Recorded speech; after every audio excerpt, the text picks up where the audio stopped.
Hola a todos, bueno, bienvenidos al tercer día de Reuma Times y también les voy a hablar de espondiloartritis. El día de hoy también hubo toda una sesión que fue de imágenes, la verdad que muy novedosa sobre espondiloartritis.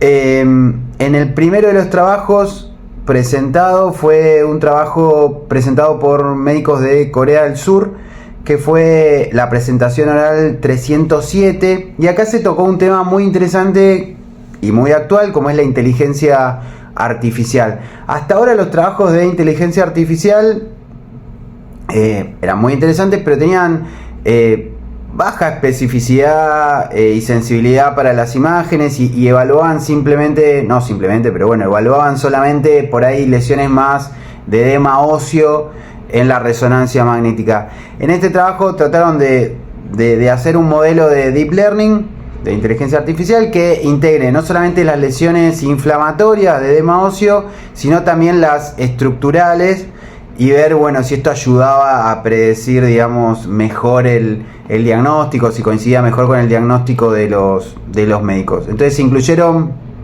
291 pacientes con lumbalgia, que 163 habían tenido luego diagnóstico con espondiloartritis y 128 fueron un dolor lumbar inespecífico. Entonces en total se analizaron más de 4.000 cortes de estos pacientes. Y bueno, la definición de edema óseo era la de ASAS. Se hizo a todos los pacientes el T1 y el STIR. Y bueno, se trataba de evaluar cuál era el desempeño. Entonces, por un lado se evaluó el modelo de detección solo de edema óseo, en el cual tuvo una buena sensibilidad y especificidad, pero cuando se utilizaba lo que era la erosión y distintas lesiones estructurales, aumentaba la sensibilidad y la especificidad del modelo. Y es más, lo que se vio es que el modelo identificó 6 de 9 pacientes que tenían diagnóstico clínico de espondiloartritis axial que no cumplían con los criterios ASAS para resonancia magnética positiva. Entonces, mostrando la mayor utilidad de este modelo. Por lo cual, este tipo de modelo de inteligencia artificial con un enfoque más multimodal, lo que hace es combinar secuencias de T1 con STIR, con edema óseo, con lesiones estructurales, y no solamente predice, digamos, la presencia de edema óseo, sino también con mayor precisión el diagnóstico de pacientes con espondiloartritis axial. Por lo tanto, fue un trabajo muy interesante que ve el avance de la resonancia y el avance de la inteligencia artificial en estos tipos de pacientes y su utilidad para el día a día. En otro de los trabajos presentados, también esto fue el trabajo 313 de presentación oral. Este fue un trabajo presentado por la gente del Charité de Alemania, y lo que se trataba de ver era comparar la eficacia diagnóstica de 3 estrategias de imagen. En una se veía primera línea radiografía y luego resonancia, si la radiografía era negativa, que eso sería lo habitual. Y si la resonancia era negativa, se le hacía tomografía. Eso es como el algoritmo habitual que se recomendaba o se recomienda utilizar. En una segunda opción se hacía resonancia magnética directamente, y si esta era negativa se hacía tomografía. Y en una tercera opción se hacía tomografía de baja dosis, y si esta era negativa se hacía resonancia magnética. Este fue un estudio prospectivo, comparativo, aleatorizado por distintas ramas. Había 176 pacientes con sospecha de espondiloartritis axial, y lo que se vio en los resultados fue un poco lo que se está hablando en la actualidad. Sabemos que es importante hacerle la radiografía a nuestros pacientes, pero sabemos las dudas que nos genera la radiografía cuando la realizamos. Entonces cada vez más se habla de utilizar por ahí directamente la resonancia magnética, y la mayoría de los estudios marca eso. En este no fue la excepción.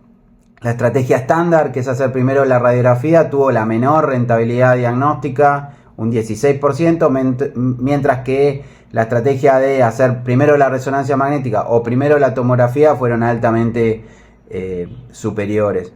Por lo cual lo que sigue marcando es, bueno, es una herramienta que tenemos a mano, la radiografía. Es interesante todavía utilizarla y nos marca ciertas cosas que no podemos ver quizás con la radiografía, pero ahora con los distintos tipos de secuencias que tenemos con la resonancia, con el mejor acceso que tenemos en la resonancia, ya quizás las recomendaciones van a empezar a hacer directamente resonancia magnética, y este es un trabajo que ya lo empieza a demostrar.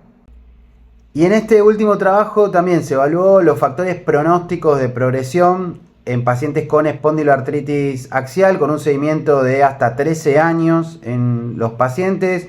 Fue un trabajo presentado por médicos de Suecia. Y como les decía, la idea fue evaluar justamente la progresión radiográfica en pacientes con espondiloartritis axial e identificar distintos factores que estaban asociados con dicha progresión. Fue también una corte longitudinal de pacientes que tenían diagnóstico de espondiloartritis axial. Se incluyeron 176 pacientes que tenían al menos una radiografía de seguimiento y una al basal y que no podían tener anquilosis total. Y el score usado fue el EMSAS, como se hace habitualmente. En esta corte era bastante similar a otras cortes internacionales, 45% mujeres, una edad media de los síntomas larga de entre 15 y 20 años. Eran pacientes que tenían, eran pacientes con espondiloartritis radiográfica, y en eso se veía la progresión. No era pacientes que se veía la progresión de no radiográfica a radiográfica, sino que era progresión dentro de los radiográficos. Por eso eran más hombres, por eso eran HLA-27 más positivos, que era un 80-85% HLA-27 positivo. Entonces, en esta corte lo que se vio fue que la progresión fue continua, lenta, pero continua durante esos 13 años, que tanto la PCR al basal como el mayor número de EMSAs, el mayor daño estructural al basal, fueron predictores de la progresión. Y factores modificables como la obesidad y el tabaquismo se asoció con mayor progresión, especialmente en los hombres. Y en cuanto a los tratamientos, fue raro o sorprendente que se vio que el uso de anti-TNF y de bifosfonato se asoció con más progresión en las mujeres. Así que bueno, esto debería ser investigado qué sucedió en esta corte. Así que bueno, muchas gracias por estar del otro lado y bueno, espero que les hayan servido este resumen de estos últimos 3 días del EULAR.